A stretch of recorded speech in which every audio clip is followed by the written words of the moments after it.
I bacini di Rocco. Rocco, non è che devi fargli la riga in mezzo, eh? Basta. Rocco. Lo sta lavando così lava la faccia, no? Andiamo avanti ancora per molto? Sì. Dai, no in bocca, chiudi quella bocca lì.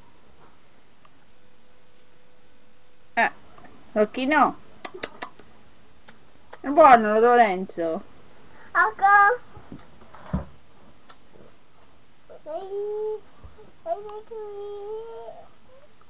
Viva la Basta, Rocchino. si pulisce dentro. Basta, Rocchino.